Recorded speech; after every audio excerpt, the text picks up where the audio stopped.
Okay, good evening, everyone from Belfast, and thank you, James, for your words of welcome.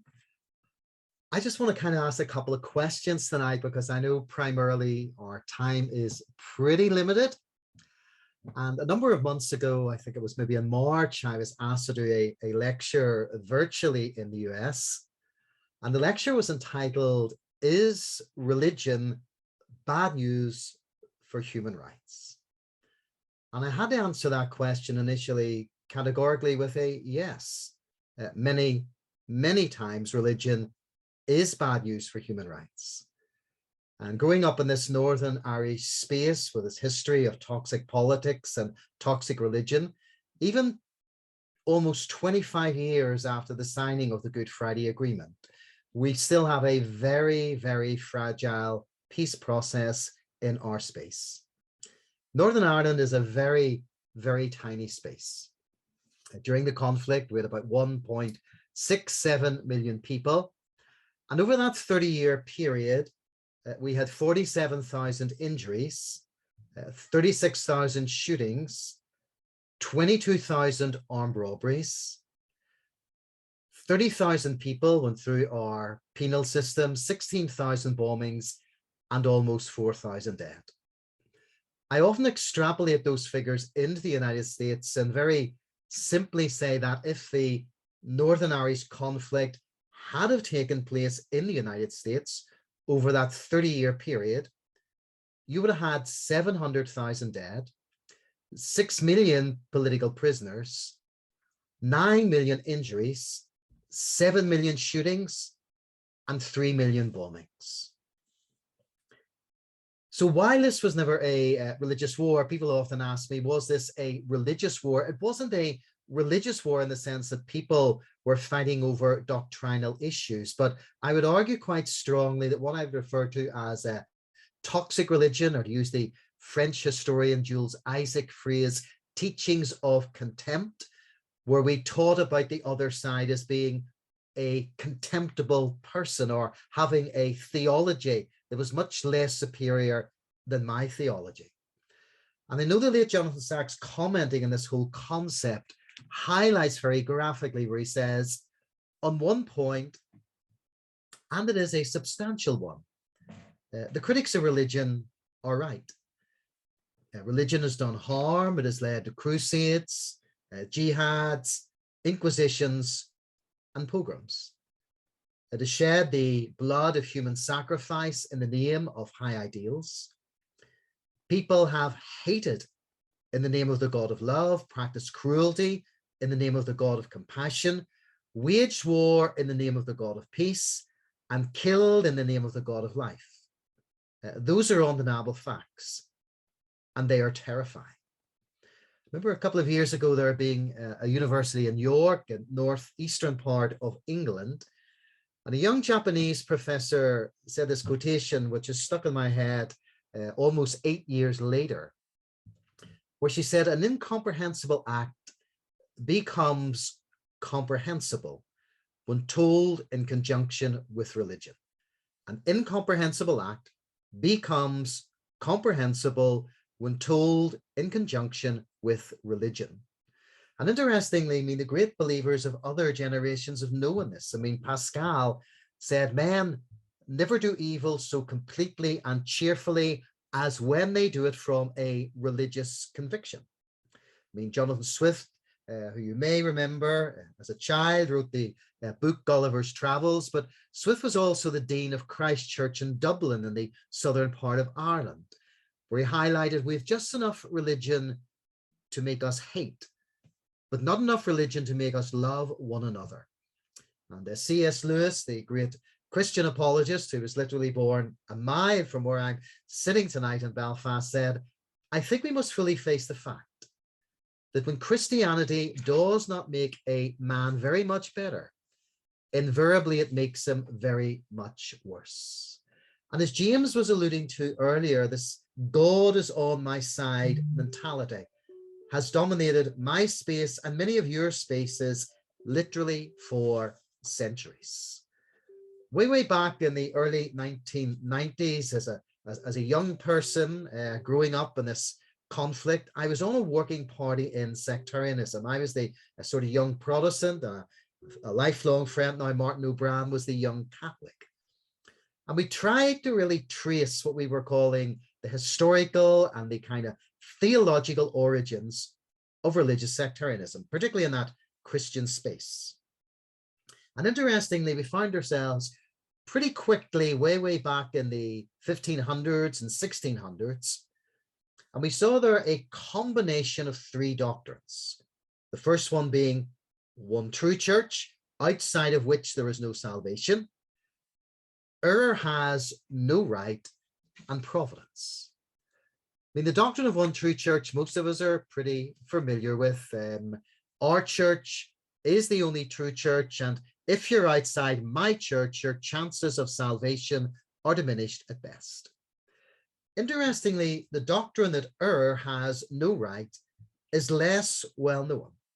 It was developed by one of the early church fathers, St. Augustine, primarily to justify the use of state coercion to suppress his heretical opponents, because they were radically in error. They had absolutely no right to express or hold their beliefs.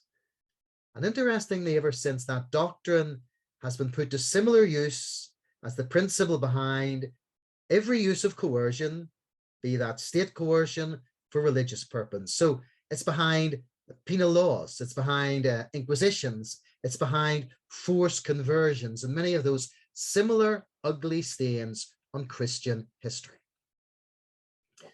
Providence as a doctrine simply means God is at work in the world. Seems quite a simplistic doctrine, but let me combine a couple of these doctrines together. Combine one true church, my church is the only true church, with the doctrine of error has no right. Now, the doctrine of being a one true church, we all could agree, is a truth claim. And obviously, with every truth claim, it automatically carries the danger of arrogance and imposition. But they're only dangers, they're not necessarily outcomes. Everything depends on how your truth claim is made. But if you believe that error has no right, the chances are your truth claim is made disastrously. So here's the trajectory. If your church is the one true church, error has no right, it's your duty to see that error is suppressed by whatever means necessary. So, I mean, tolerance isn't a virtue. Tolerance actually becomes a deadly vice. The other combination we looked at was one true church with providence. I mean, again, providence simply teaches God is at work in the world. But if you interpret providence in light of the one true church, it's very easily reduced to the whole concept, God is on our side. Then you bring in error has no right. God is on our side means many times God wants us to suppress others. And while this was never a religious war in the Northern Irish space, we had this ability continually to dehumanize each other. Growing up, people often said within a Christian tradition of Catholics and Protestants, but that phraseology that I used earlier of Jules Isaac, that teaching of contempt. And interestingly, if you were to link sectarianism with racism or with anti-Semitism, the parallels are exactly the same, because they all rely on ideologies of superiority or greater entitlement of one group over another. So sectarianism, racism, and anti-Semitism emanate from a politics of difference. I often describe it as like a kind of pyramid escalating upwards. Prejudice attitudes, acts of prejudice, discrimination, harassment, violence, and eventually it moves towards genocide. So in terms of lived experience, these isms can feel very, very much alike. I picked up some of James's comments there in relation to the United States. I just returned last weekend from 9 weeks in the United States. And looking at the divisions. And in many of my conversations, I mean, the work I would do at Emory University, also some work with a Carter Center there in Atlanta and the University of Central Florida, the whole concept of what we would call Jesus and nationalistic identity. And we saw it very much throughout our conflict. While it was never necessarily a religious war, we had this ability to demonize each other. Those people who took up arms, define them as terrorists, non-state actors, freedom fighters, paramilitaries, whatever phraseology you want to use. But many were using religious iconography to justify their cause. They were not necessarily card-carrying evangelicals or observant Catholics or progressive liberals, but they wanted this kind of almost baptism of fire by God to ensure that God was on their side. So even through our conflict, phrases like "for God and Ulster" were used by one of our most lethal paramilitary groups on the Loyalist Unionist side. I remember seeing a painting on the Falls Road in Belfast where the island of Ireland was shaped, and the whole concept of the hair of the Virgin Mary. I mean, even 1916, the Easter Rising or Eastern Rebellion, almost using the resurrection of Jesus as a metaphor for the fact that we will rise and drive the Brits out of Ireland. And very much as an outsider looking into the United States, there are normally three concepts, as we all know, where conflict begins. Land. This land is my land, not your land.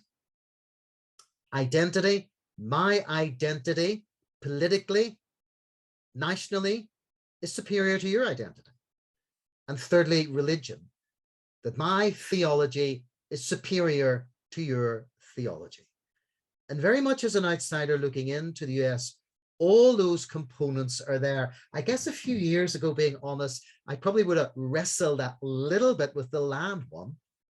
But having spent the last 9 weeks in the US and talking to both Democrats and Republicans and hearing I want to be in a city, in a neighborhood, in a church, where it's mostly people that think like me, not people that think any different than me.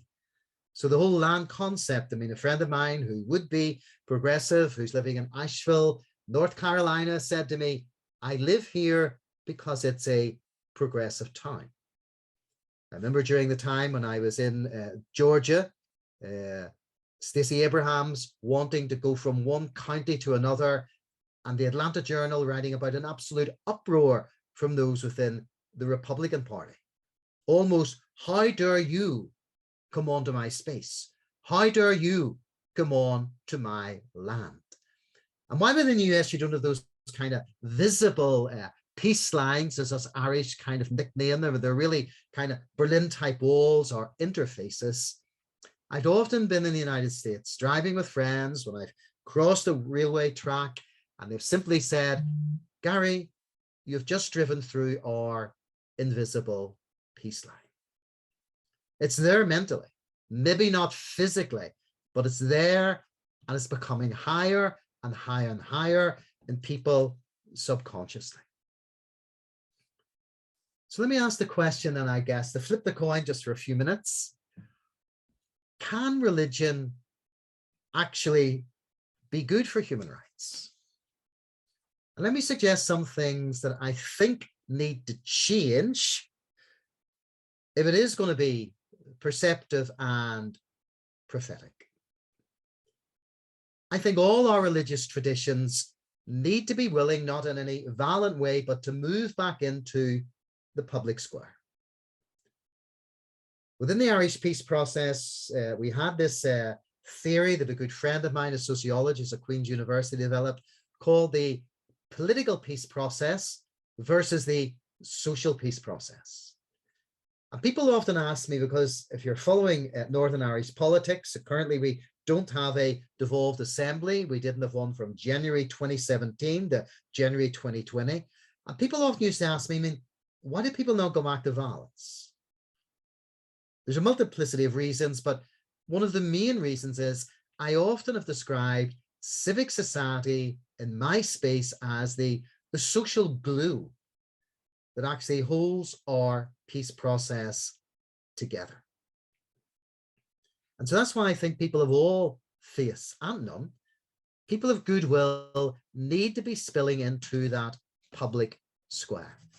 And this isn't a popularity contest. I mean, I often think of a quotation of a theologian of another generation where he says, if Moses had have taken a straw poll in the desert, he would have been an immense bother. Too much of religious leadership, almost to me anyhow, becomes like a popularity contest. I mean, of our three monotheistic religions, Judaism, Islam, and Christianity, I mean, Abraham was a person who struggled at times to keep his faith alive, but he still was obedient despite his doubts and his ups and downs. And as one writer said, to be a child of Abraham is to have the courage to be different, to challenge the idols of the age, whatever the idols and whatever the age. In an era of polytheism, that meant seeing the universe as the product of a single creative will, and therefore not meaningless, but coherent, meaningful. In an era of slavery, it meant refusing to accept the status quo in the name of God, but instead challenging it in the name of God. And when power was worshipped, it meant constructing a society that cared for the powerless, the widow, the orphan, and the stranger. And during centuries in which the mass of humankind was sunk in ignorance, it meant honoring education as the key to human dignity and creating schools to provide universal literacy. When manhood was the test, or when war was the test of manhood, it meant striving for peace. And as the writer concludes in his quotation, he says, in ages of radical individualism like today, it means knowing that we are not what we own, but what we share, not what we buy, but what we give, that there's something actually higher in all of us than just simply appetite and desire, namely a call that comes to us as it came to Abraham from outside ourselves, summoning us to make a difference in the world. So I just want to suggest that many of us, use a Christian analogy in this, have this kind of fortress door church mentality where we're locked inside this fortress door and not spilling into the public square. Another writer I've been reading recently talks about pathological individualism and religion.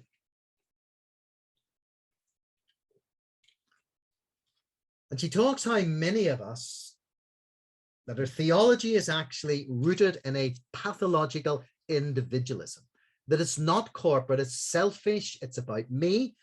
And no one's denying that there is a place for the individual in theology.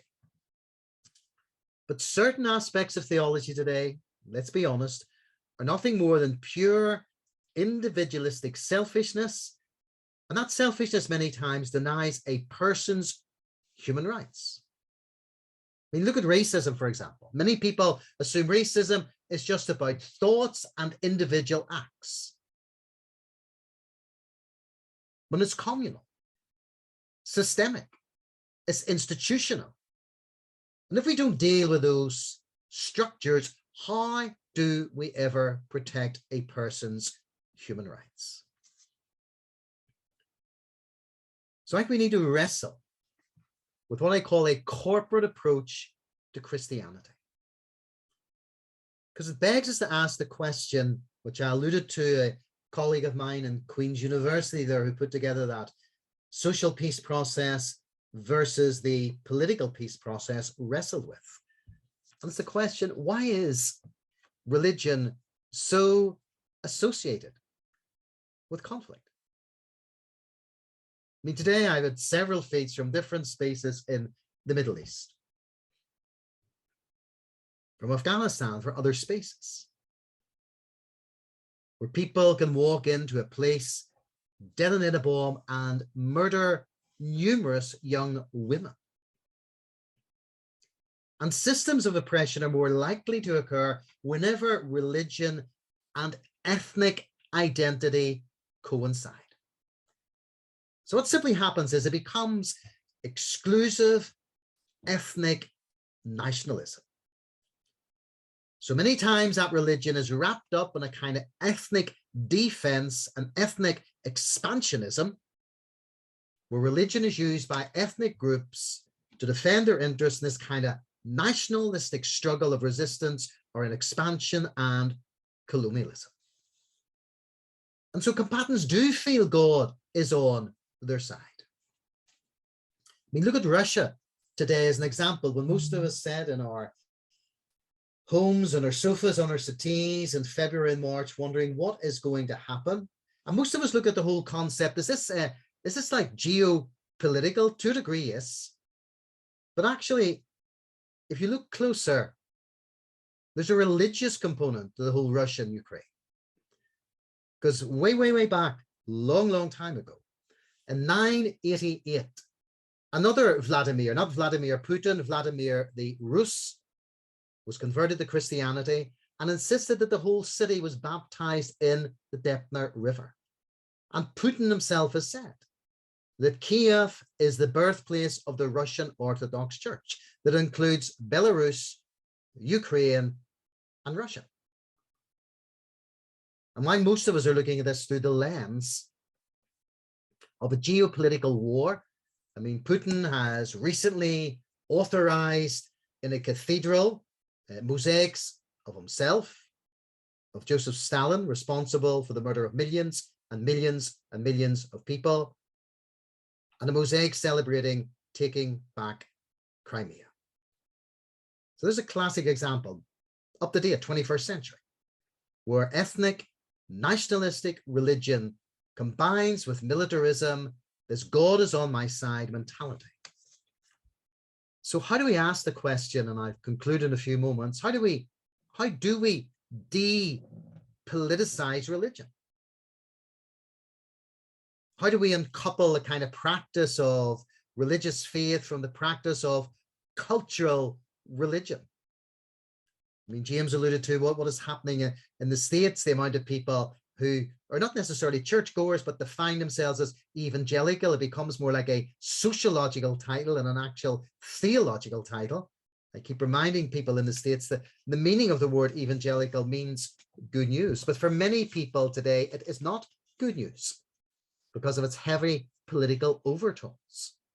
So look, I'll press the pause button there and we can open it up for a conversation. I know we have about sort of 11, 12 minutes there until we reach 7 in my space, 2 in yours. So go ahead.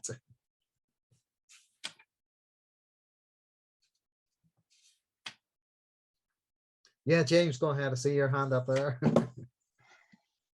Yeah, Gary, first of all, thank you so much. Inspiring as always. And while we are waiting perhaps for other folks to formulate questions, I seem to have kind of lost the video. I hope you can hear me okay. But I can see okay, it. good. Yeah. Good. The question I have for you is, in our current domestic engagement, which is very nascent, we found that one of our techniques that we sort of have relied on historically in our work, which is to turn to the sacred texts, is not something we can do as easily right now. There are pastors who are leaning on issues of sort of compassion, understanding, care, love from the Gospels, who, when they raise those points, and I think it's tied to what you said earlier about those who are within divine favor and those who are without, it becomes a sin to even discuss having compassion for the other, because they are seen as the opposite of good.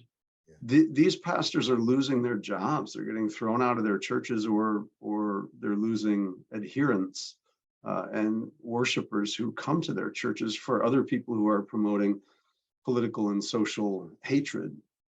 And I just wonder, based on your depth of experience in a space like that, what are some ideas that you might have about how to begin to open a conversation that has a theological grounding when your sacred text is not something you can turn to?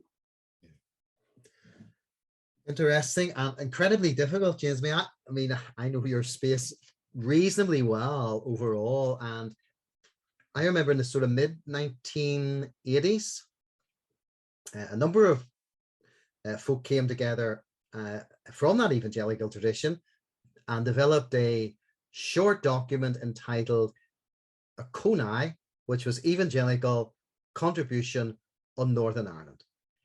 Now, it was a risk. So 250 people put their name to it. So that's why I was trying to say that we need this corporate approach.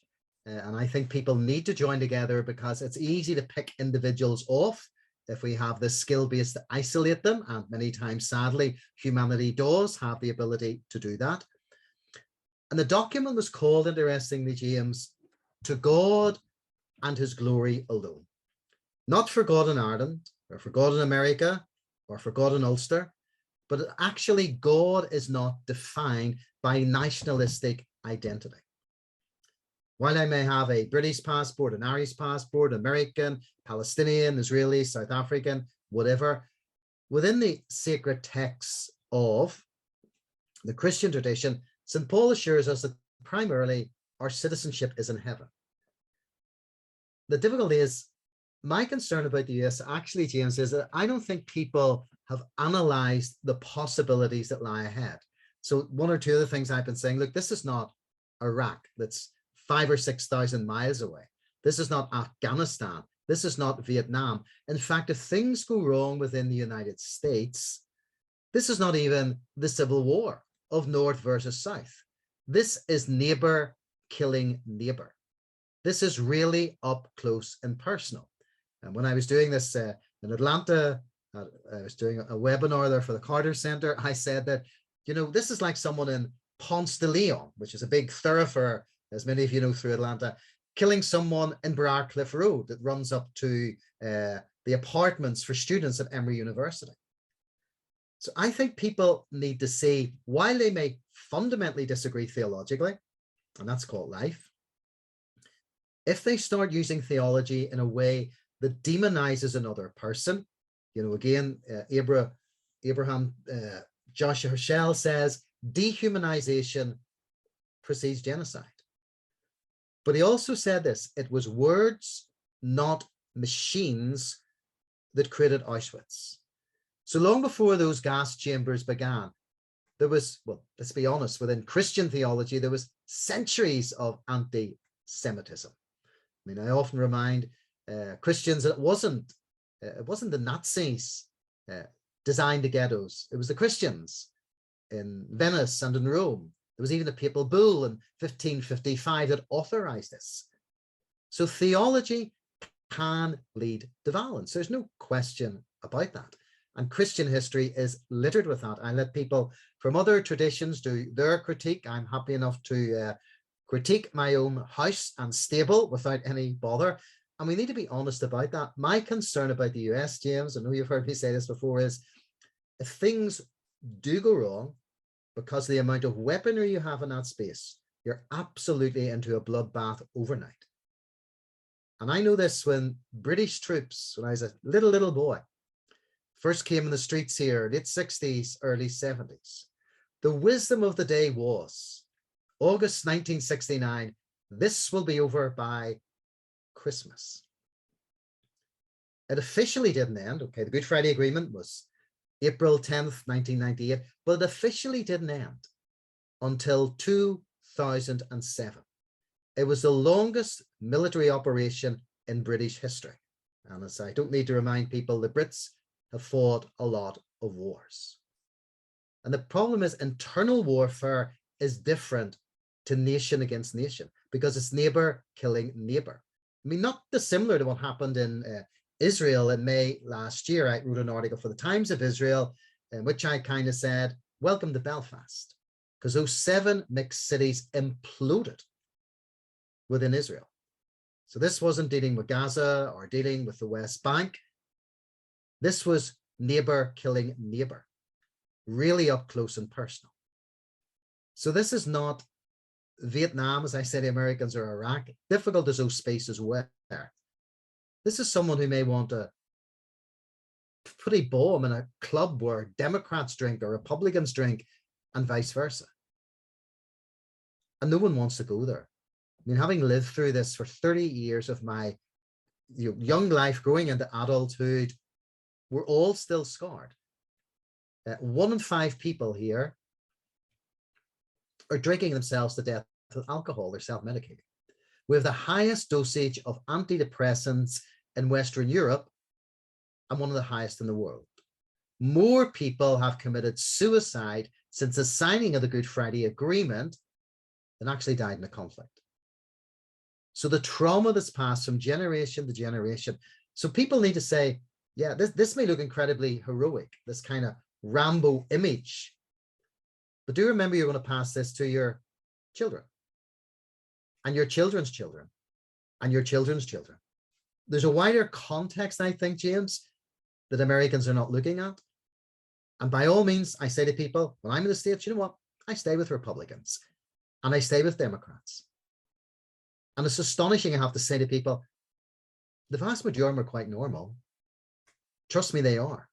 But the problem is you've dehumanized each other so much. I mean, that classic study, I mean, Google it later. It's by the sociologist whose name, the social psychologist, Jonathan Haidt. Why has America been so stupid in the last 10 years? The most stunning statistic in the survey, The Hidden Tribes, is this. 8% of Republicans are responsible for 56% of social media posts. 8% of those who are on the hardest right. Democrats, you're worse. 10% of Democrats are responsible for 70% of social media posts. So I think the question for the US is, how do you grow your center ground? Because you have people in either extremes really stoking these fires considerably. That was a long answer, sorry. No, I really appreciate it. I'm going to try, we'll encourage Mariam and the team to gather other questions if people have them along the way. And if we don't have time, we can forward them to the speakers and then see if we can get responses back. So if you have a question, you want to include your email or something, and we'll continue the conversation beyond today. Do we still have time? We have 2 minutes, so please, Asna, good to see you. Please feel free to ask, and then Gary might have to give a somewhat truncated response. Yeah, no, okay. James, okay. I have to go at 7 because I've a sort of family engagement here tonight, which has been in my diary for a while, but hopefully that 30 minutes has been helpful a little anyway. Sorry, Asna, go ahead. Okay, thank you for your very insightful presentation. I have 2 reactions. Okay. First, you talk about the lack. I mean, you use very strong statement in a way that not enough religion for love, too much religion for hate. I'm wondering whether this kind of statement, in a way, you are falling into the type of media rhetorics, seeing religion in a very negative light. The reason I'm raising this issue because a large majority of people of the faith are peaceful, even though there are people who promote hate. I mean, you mentioned like Iraq, Afghanistan, and many other countries in the West. So this is a first concern. And the other one, how much the issue of religious conflict related to modern identity in the sense of the promotion either modernism or postmodernism, because this modernity or modernism promotes a different kind of authoritarianism, and we all know this. So in a way, this kind of authoritarianism probably being adopted by religion. I can say a lot more on Islam because Islam, when Islam was in the past, before secularity became part of its identity, Islam more peaceful compared to contemporary time. So all of those countries you mentioned, I mean, I'm talking Muslim countries, a lot of reason can be contributed to the role of other nations, especially Western nations, whether America, Europe, and you name it. These are two issues I would like you to react. Thank you. That's fine. Thank you. Asna, Very helpful. I'll be Yeah. one minute here for the sake Okay, of all right, perfect. so mentioning those countries. I was not mentioning them because I was mentioning them in the context of the US and the fact this is up close and personal if it goes wrong. And I do acknowledge what you're saying about religion, but I mean, as I look at my space, there's been hundreds of years of blatant religious sectarianism. And I also look at the US as well, that sometimes people rush to defend Christendom, the institution, which actually damages Christianity. And I often think, Ashton, you can't repent of something that you bury. And I look at the US in many ways that it has buried the whole concept of the legacy of slavery. There's never been a Truth and Reconciliation Commission, etc., etc. And I look at our space as well. And while you're right, I mean, I totally agree with you. It was never a religious war doctrinally, although that did happen in Europe and 8 million people died during the religious wars. So I think for religion to have credibility, I think there needs to be an honesty and kind of saying, look, there's a serious amount of things we got wrong, because people in their 20s and 30s often say to me, they are looking for truth that is lived. And that's the missing generation. And many of our churches, Christian-wise, they're looking for truth that is lived. But listen, look, thank you for your comments. Really appreciate it. And I do wish you well. That's a great phrase to end with, Gary. Thank you. Looking for truth that is lived. But Asna, we also will have an opportunity for those of you who are connected to hear from Asna tomorrow for a longer period of time. So I'm excited to hear your thoughts and how maybe you tie in some of your questions.